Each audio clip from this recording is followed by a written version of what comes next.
Captain Jake Morrison stood on the bridge of the UES Discovery, watching the massive space station grow larger on the main screen. Kepler-7 was unlike anything humans had ever built. The station stretched for miles in every direction, its metal surface covered with strange symbols that glowed with blue light. Oh. Ships from dozens of different worlds docked at its many ports. "Captain, we're getting a message from the station," said Lieutenant Tom Baker from his position at the communication console. "They're giving us permission to dock at Port 17. Jake nodded and turned to his pilot. "Take us in slowly, Marcus. This is our first time meeting the Zephyrians. You don't want to make any mistakes." The Discovery moved carefully toward the docking port. Through the windows, Jake could see other alien ships. Some looked like giant insects made of metal. Others had no clear shape at all, just flowing curves that seemed to change as he watched. But the Zephyrian ships were easy to spot. They were long and dark, with sharp edges that made them look like weapons, even when they were just sitting still. Jake had studied everything Earth scientists knew about the Zephyrians. They were tall, with green and brown scales covering their bodies. They had ruled this part of the galaxy for over 2,000 years. Their empire controlled 40 star systems and hundreds of worlds. To them, humans were just another new species that had recently learned to travel between stars. "Docking complete, Captain," Marcus reported. "All systems are stable." Jake straightened his uniform and looked around the bridge at his crew. These were Earth's best people, chosen carefully for this first diplomatic mission. If things went well here, it could mean peace and trade between Earth and the Zephyrian Empire. If things went badly, it could mean war. "Lisa, are you ready?" Jake asked. Lisa Stone looked up from her tablet where she had been reviewing Zephyrian Customs 1. More time. She was Earth's best expert on alien cultures, even though the Zephyrians were the first aliens she would actually meet. She had spent months learning their language and studying their history. "As ready as anyone can be for something like this," Lisa said with a nervous smile. "Remember, we bow slightly when we meet them, but we don't look down. They see looking down as a sign of weakness or dishonesty." Jake nodded. "What else?" "Don't touch anything unless they tell us it's okay. Their culture has many sacred objects, and touching the wrong thing could be seen as an insult. Speak slowly and clearly. Their translators are good, but they work better with simple sentences." The airlock opened with a soft hiss. Cool air flowed in, carrying strange smells that reminded Jake of metal and flowers mixed together. A Zephyrian officer was waiting for them. He was almost 7 feet tall, with dark green scales and yellow eyes that seemed to look right through them. He wore a uniform, covered with medals and symbols of rank. "I am Commander Zakmer, the alien," said in English that sounded perfect except for a slight hissing sound on some words. "High Commander Veltar waits for you in the main conference room. Follow me." They walked through corridors that were much larger than those on human ships. The walls were covered with art that showed Zephyrian victories in ancient battles. Notice that in every picture, the Zephyrians were standing over defeated enemies. It was not a comforting sight. The conference room was huge, with a table that could seat 50 people. High Commander Veltar sat at the far end, wearing robes that were covered with gold thread. Around the table sat other Zephyrian officers, and what looked like government officials. They all watched the humans with cold, calculating eyes. "So," Veltar said, without getting up, "these are the humans. You look much smaller than your picture suggested." Jake stepped forward and gave the slight bow that Lisa had taught him. "High Commander Veltar, I am Captain Jake Morrison of the United Earth Ship Discovery. Come in peace, hoping to establish friendly relations between our peoples." Veltar's mouth opened slightly, showing rows of sharp teeth. Jake hoped this was a smile and not a threat display. "Friendly relations," Veltar repeated. "How interesting. Do you know how many species have said those same words to me over the years, Captain Morrison?" "No, sir, I do not." 47, Veltar said. Some of them were telling the truth, others were not. "Time always reveals which is which." Lisa stepped forward. "Hi, Commander. We have brought gifts from Earth as a sign of our respect for your empire." She gestured to Tom Baker, who carried a case containing art and music from human cultures around the world. "Gifts," Veltar said. "Yes, that is proper." Show me what your world considers valuable. Opened the case and began taking out items. There were paintings from famous human artists, recordings of Earth's greatest music, and samples of Earth's finest crafts. The Zephyrians examined each item with interest, passing them around the table and discussing them in their own language. Then Lisa saw something that made her heart race. On a shelf behind Veltar was a small crystal sculpture that seemed to glow with its own light. It was the most beautiful thing she had ever seen, and without thinking, she stepped closer to get a better look. The room fell silent. Every Zephyrian was staring at her. "What are you doing?" Veltar's voice was suddenly cold and dangerous. Lisa realized her mistake. She had moved toward the crystal without permission. "I'm sorry, High Commander. I was just admiring the sculpture. It's beautiful." "That sculpture contains the preserved essence of my ancestors," Veltar said, standing up slowly. His yellow eyes blazed with anger. "It is the most sacred object in this room, and you dared to approach it without permission." Jake quickly stepped between Lisa and the High Commander. "Sir, please understand that this was an innocent mistake. Ms. Stone meant no disrespect. She was simply appreciating the beauty of your culture." "Innocent mistake." Veltar's voice grew louder. "Your species sends diplomats who know nothing of proper behavior, could treat our most sacred objects like curiosities in a museum." Lisa's face was pale, but she stood straight. "High Commander, I sincerely apologize. I studied your customs for months, but I made a terrible error. Please allow me to make this right." Veltar laughed, but there was no humor in the sound. "Do you think words can undo an insult to my ancestors? Your species is clearly too primitive for civilized contact." The other Zephyrians began talking among themselves in harsh, angry voices. Jake could see that the situation was spinning out of control, but he did not know how to stop it. Lisa, trying desperately to fix her mistake, took another step toward Veltar. "Please, let me explain." That was when Veltar moved. His hand went to the ceremonial weapon at his side, a blade that glowed with the same light as the sacred crystal. Before anyone could react, before anyone could even understand what was happening, he struck. Lisa Stone died instantly. Her body fell to the floor of the conference room, while the humans stared in shock and horror. "Let this be a lesson," Veltar said calmly, as if he had just swatted an insect. "The Zephyrian Empire shows mercy by allowing the rest of you to leave. Return to your primitive world, and tell them what happens to those who do not show proper respect." The UES Discovery limped back to Earth, carrying the body of Lisa Stone and a recording that would change everything. Captain Jake Morrison had watched the murder replay in his mind 1,000 times during the long journey home. The image of Lisa falling to the floor would not leave him alone. When the Discovery docked at Luna Station, the news was already spreading across Earth. Someone had leaked the recording of Lisa's execution, and every news channel was showing it. The reaction was immediate and explosive. President Alan Cooper sat in the Oval Office watching the crowds gather outside the White House. Angry protesters filled the streets of every major city on Earth, signs reading "Justice for Lisa and Make them pay" waved above the masses of people. The president had never seen humanity so united in rage. "Mr. President," his aide said quietly, "the Global Defense Council is ready for your call." Cooper nodded and activated the secure communication system. On his screen appeared the faces of Earth's most important military and political leaders. General Kate Sullivan, head of Space Command, looked grim. Admiral Ron Hayes, Earth's top strategic mind, was studying data on his tablet. Defense Secretary Carl Wilson was pale and shaken. "You've all seen the recording," Cooper said. "I want options. What can we do?" General Sullivan spoke first. "Mr. President, I have to be honest with you. The Zephyrian Empire has 40 star systems. Under their control, their military force is at least 10 times larger than ours. If we go to war using traditional methods, we will lose." "So we do nothing?" Secretary Wilson asked angrily. "We let them murder our people and walk away." "I didn't say we do nothing," Sullivan replied. "I said traditional methods won't work." Admiral Hayes looked up from his tablet. "There's another way, Mr. President, but you're not going to like it." Cooper leaned forward. "I'm listening."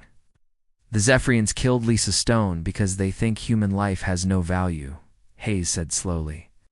They see us as insects, primitives, something they can step on without consequences. Your point? My point is that they're wrong. But instead of trying to prove we're equals, we prove we're something much more dangerous. We show them what happens. When you convince humans that your lives have no value either, the room fell silent. Cooper could hear his own heartbeat. Hayes continued, "We pick one Zephyrian world, we evacuate it completely, every living thing. Then we demonstrate to the galaxy that when humans wage war, we don't just defeat our enemies, we erase them." "You're talking about genocide," Secretary Wilson said in horror. "No," Hayes replied calmly. "Genocide is what they would do to us if they could. What I'm talking about is a demonstration. We give them time to evacuate. Make it clear this is a choice, not a surprise attack. One world dies to save billions of lives on both sides."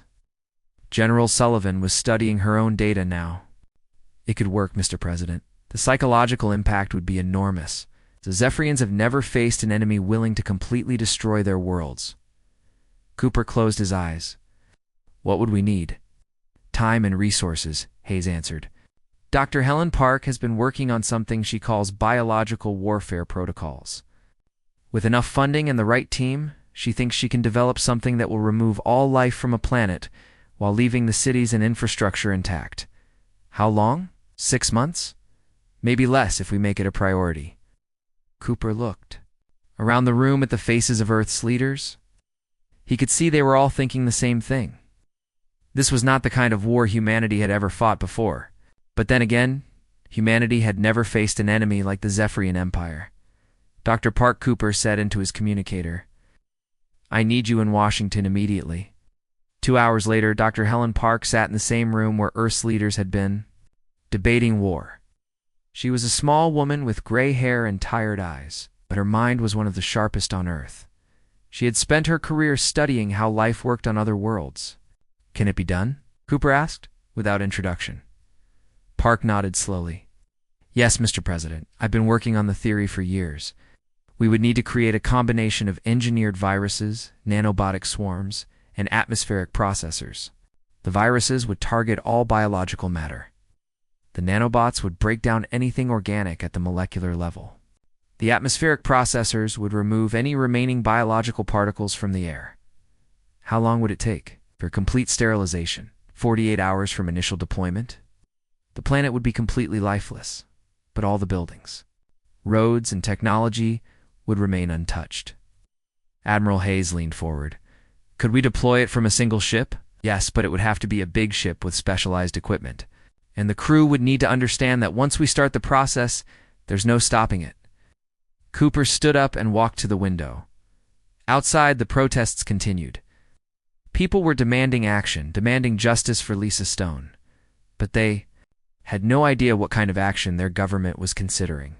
"There's something else," Park said quietly. "Once we create this technology, we can't uncreate it. Other species will know that humans have the ability to sterilize entire worlds. That will change how every alien civilization sees us. Maybe that's not a bad thing," General Sullivan said. "Maybe it's time the galaxy learned to respect human life." Cooper turned back to the room. "Dr. Park, you have all the resources you need.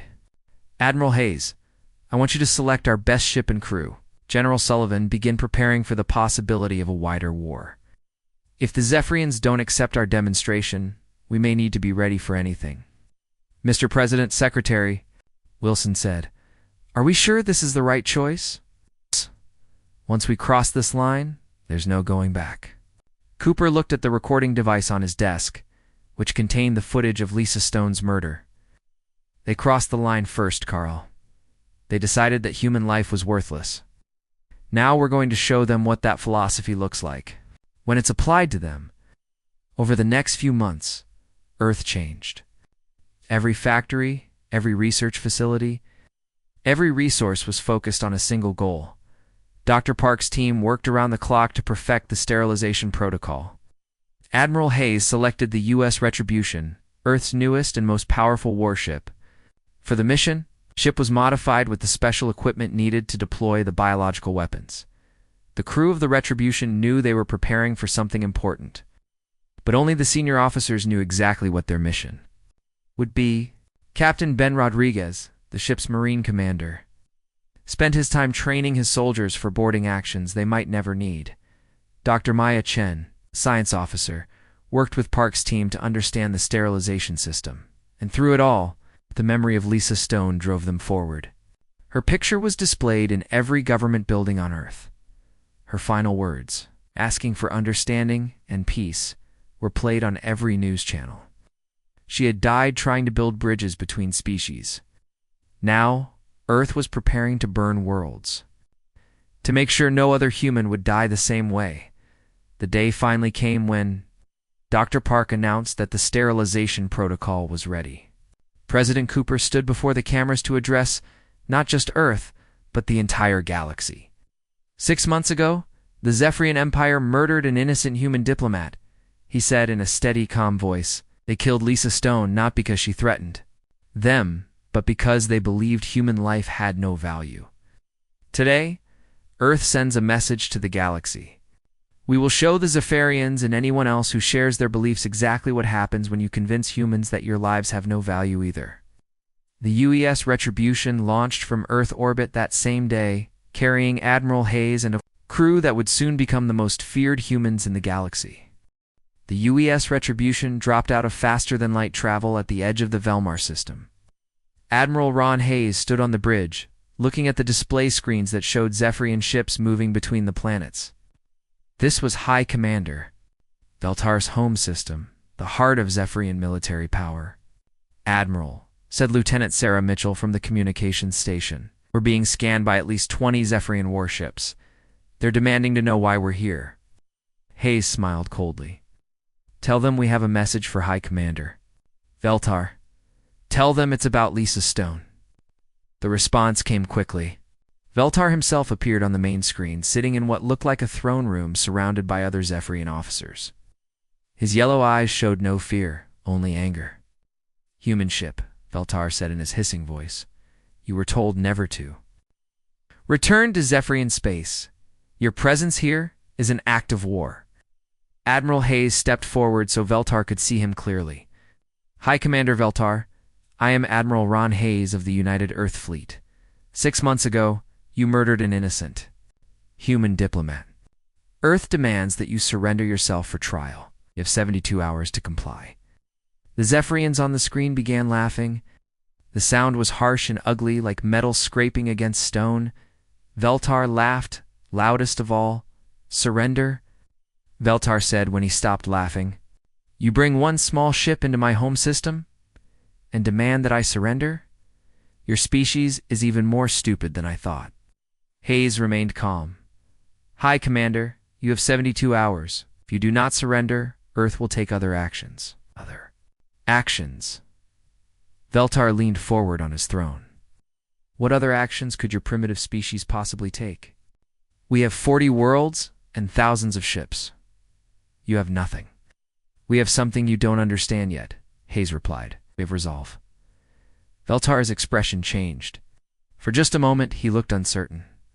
Then his anger returned, stronger than before. You want to see resolve, human? Let me show you what happens to your kind when they threaten the Zephyrian Empire. The screen changed to show a different room. 3 humans in diplomatic uniforms were chained to the wall.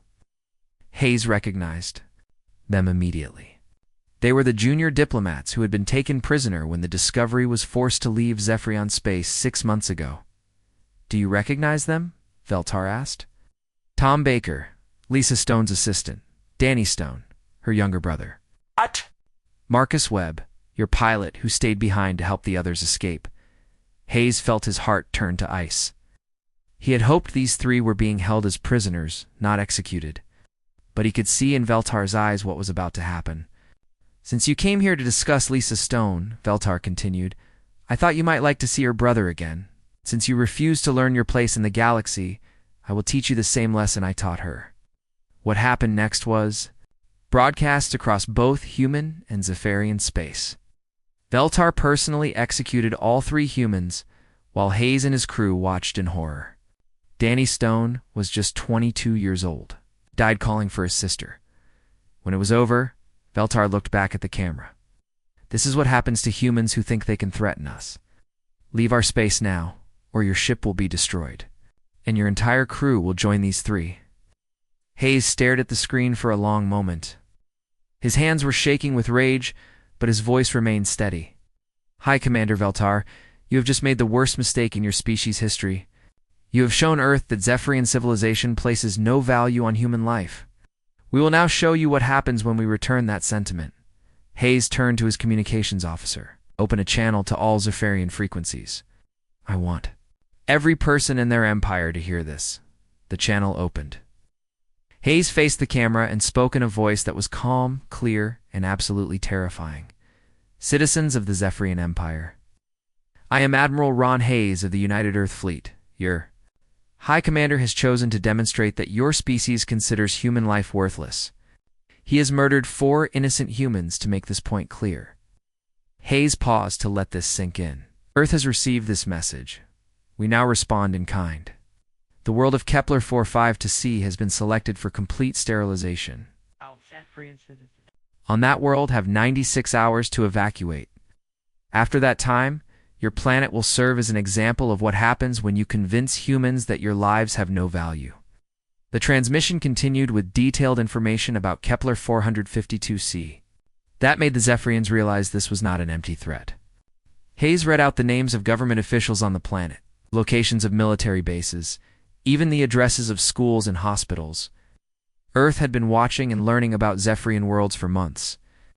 This is not a request, Hayes continued. This is not a negotiation. This is a simple statement of fact. In 96 hours, every living thing on Kepler 45-C will be dead. Your buildings will remain. Your roads and technology will be untouched. But every person, every animal, every plant, every microbe will be gone. Hayes looked directly into the camera. Hi, Commander Veltar. You wanted to teach humans about power. Consider this your first lesson in return. Your species has ruled this part of the galaxy for 2,000 years by making other races fear you. Today you learn what it feels like to be afraid. The transmission ended. Within minutes, the Zephyrian response came flooding in. Military commanders demanded to know how one human ship could threaten an entire world.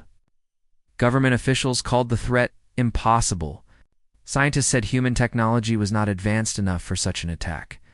But deep in the Zephyrian High Command, older and wiser voices were not so sure. They had studied the human species since first contact. They knew humans had a history of creating terrible weapons when they were threatened. They also knew that humans had a reputation for keeping their word. Even when that word was a promise of destruction. High Commander Veltar appeared on screen again, but this time he was not laughing. Human Admiral, he said, you cannot seriously believe that one ship can destroy an entire world. This is impossible. Hayes smiled, and there was something in that smile that made Veltar's scales crawl. High Commander, 6 months ago you thought it was impossible for humans to care about one diplomat enough to cross the galaxy for revenge. You thought it was impossible for a primitive species to threaten the mighty Zephyrian Empire. You've been wrong about humans before. Hayes gestured to his science officer. Dr. Maya Chen, please explain to the High Commander what we brought with us. Dr. Chen stepped forward. She was a small, quiet woman who looked like she would be more comfortable in a laboratory than on a warship. But when she spoke, her words carried the weight of absolute scientific certainty. High Commander, the UES Retribution carries a biological weapons system that can sterilize a planet of all life in 48 hours. The system uses engineered viruses, nanobotic swarms, and atmospheric processors working together. Once deployed, it cannot be stopped. The process is irreversible. Veltar stared at her. You're lying. Such a weapon is impossible. High Commander, Dr. Chen replied calmly. 6 months ago, you murdered Lisa Stone because you thought human life was worthless. You're about to learn that when humans believe your life is worthless in return, impossible becomes inevitable. The channel closed. Across Zephyrian space, the evacuation of Kepler 45-C began immediately. Some Zephyrians still believed the human threat was empty. Others remembered that humans had crossed the galaxy to deliver this warning in person. Remembered that humans had detailed information about their worlds that should have been impossible to obtain. Most importantly, they remembered the look in Admiral Hayes' eyes when he watched their people die. It was the look of a predator that had finally decided to stop pretending to be prey. The countdown to Kepler 452c's destruction had begun. The galaxy was about to learn what happened when you taught humans that mercy was a weakness. The evacuation of Kepler 452c was chaos. Massive transport ships filled the space around the planet as 8 billion Zephyrians tried to escape before the human deadline. Admiral Hayes watched from the bridge of the Retribution as ship after ship left the doomed world. "Admiral," said Captain Ben Rodriguez, "our sensors show 12 Zephyrian warships approaching from the outer system. They're moving fast." Hayes nodded. He had expected this. Zephyrians would not let him destroy one of their worlds without a fight. Battle stations. All hands, prepare for combat. The Zephyrian fleet was impressive. Their ships were larger than the Retribution and carried more weapons. But Hayes had something they did not expect. He'd studied every battle the Zephyrians had ever fought. He knew their tactics, their weaknesses, and their arrogance. "Admiral," called Lieutenant Sarah Mitchell from Communications, the Zephyrian. "Fleet commander is demanding we surrender." "Put him on screen," Hayes ordered. A Zephyrian admiral appeared on the main display. His scales were bright red with anger, and his yellow eyes blazed with hatred. "Human ship, you are surrounded and outnumbered. Surrender now, and we will make your deaths quick." Hayes smiled. "Admiral, what is your name?" The question seemed to surprise the Zephyrian.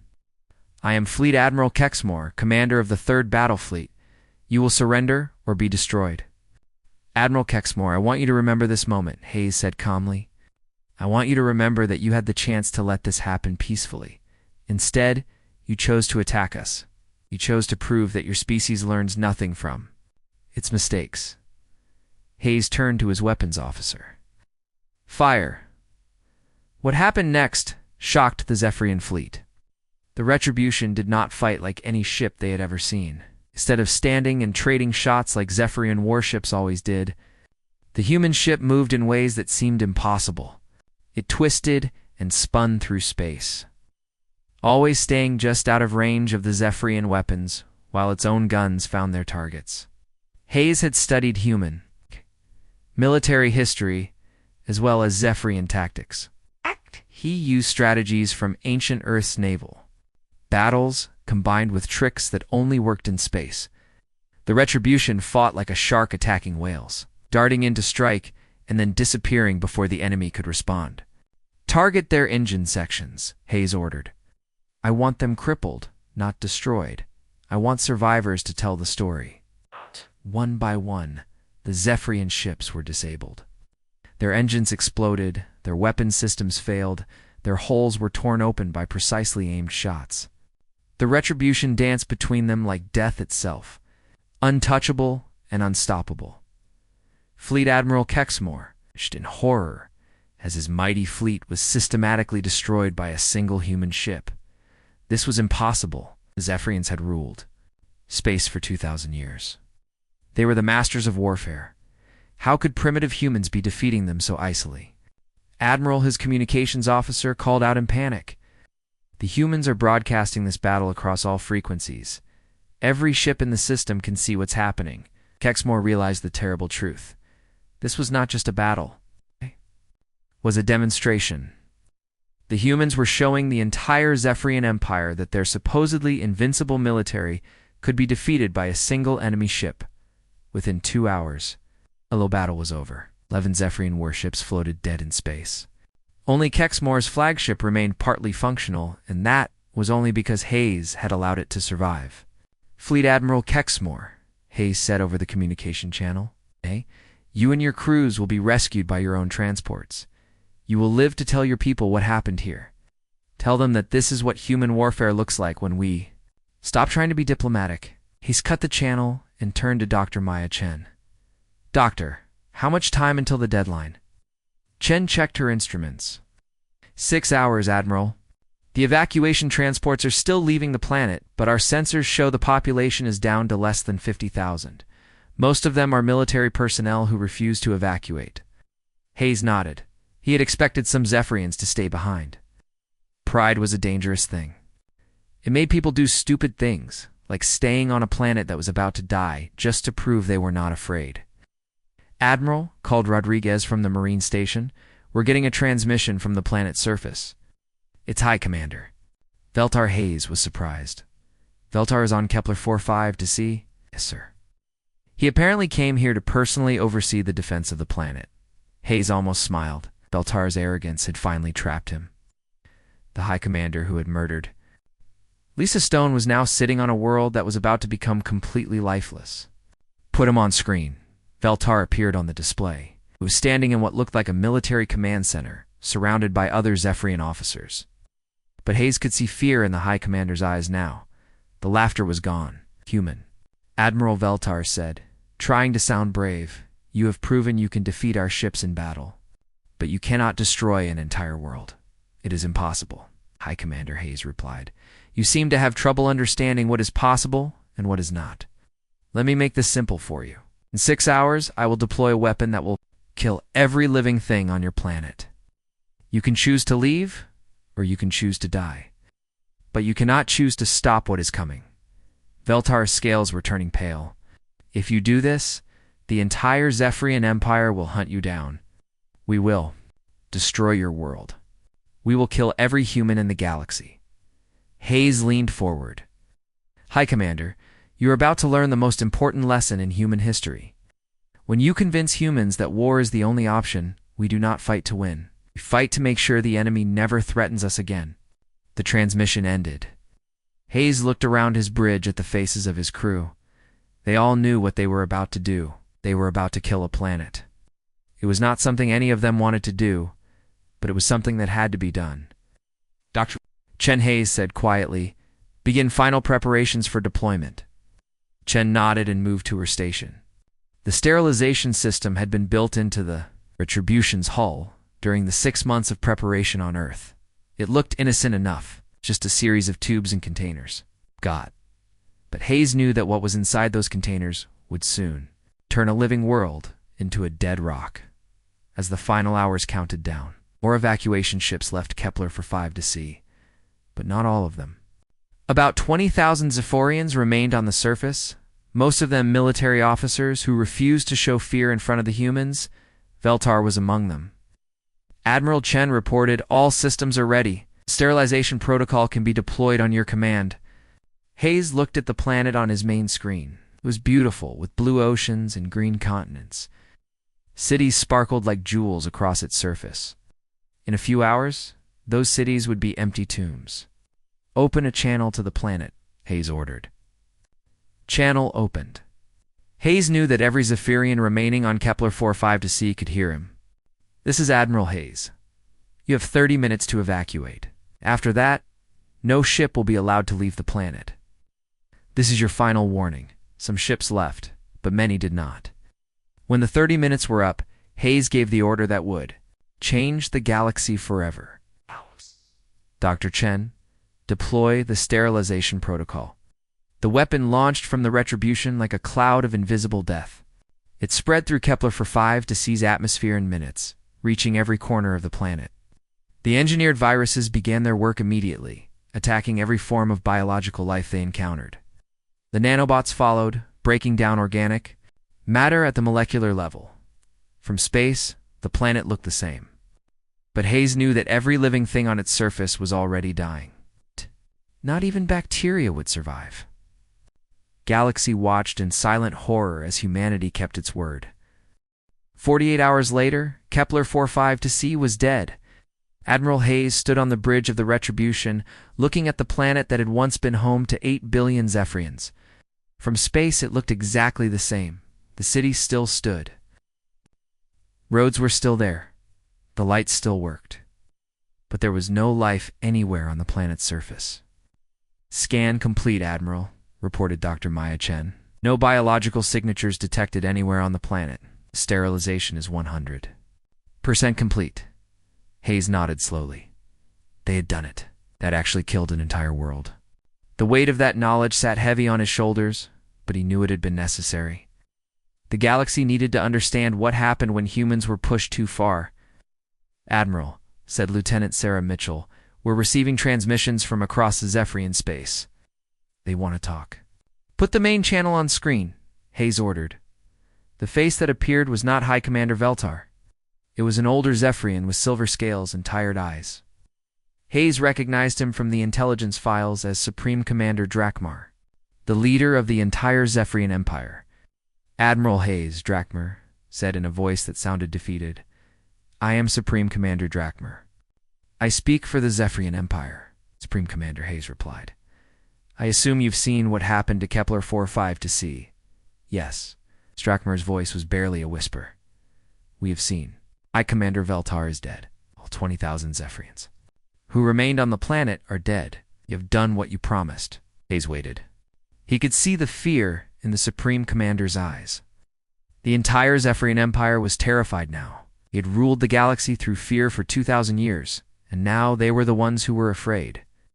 Admiral Hayes Drakmar continued, "What do you want from us?" Hayes activated a recording device.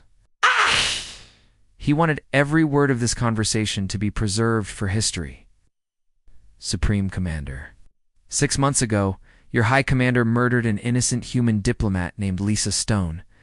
Then he murdered 3 more humans to show us that he thought our lives were worthless. We have now shown you what happens when humans decide your lives are worthless in return." Hayes paused to let this sink in. "Earth has no desire to conquer your empire. We do not want your worlds or your resources. We came to you in peace, seeking friendship and trade. You answered with murder.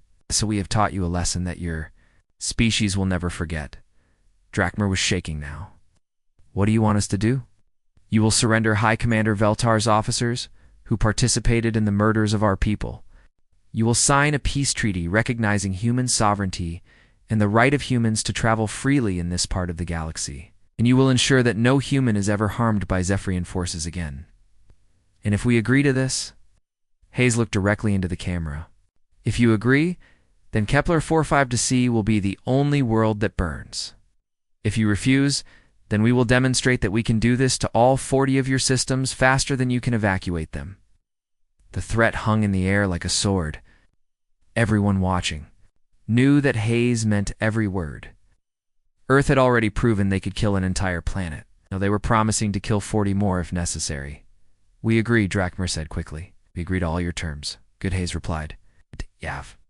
24 hours to deliver Veltar's officers to this location. The peace treaty will be signed within 1 week." Now the transmission ended. Hayes turned to his crew who had been watching in silence. "Captain Rodriguez," he said, "prepare to receive prisoners. Dr. Chen, begin documenting everything we've learned about Zephyrian technology and tactics. This information will be valuable for Earth." But even as his crew went to work, Hayes knew that something much more important was happening. Across the galaxy, other alien civilizations had been watching this conflict. They had seen humans arrive as peaceful diplomats and leave as the most feared military force in the galaxy. Within hours, Hayes began receiving messages from species he had never heard of. Tarians wanted to establish trade relations with Earth. The Crystalline Collective offered to share technology. The Vegan Republic requested a mutual defense pact. All of them had the same message. They wanted to be friends with the humans who could kill entire worlds. 1 week later, the U's Retribution returned to Earth orbit. Admiral Hayes stood in the shuttle bay, watching as the Zephyrian officers who had murdered Lisa Stone and her companions were transferred to Earth custody. They would stand trial for their crimes, and justice would finally be served. President Alan Cooper was waiting for Hayes when he arrived at the White House. The 2 men sat in the Oval Office, looking out at a world that had changed forever. "The treaty is signed," Cooper said. "The Zephyrians have agreed to everything we demanded. More importantly, 17 other alien civilizations have requested diplomatic meetings with Earth." Hayes nodded.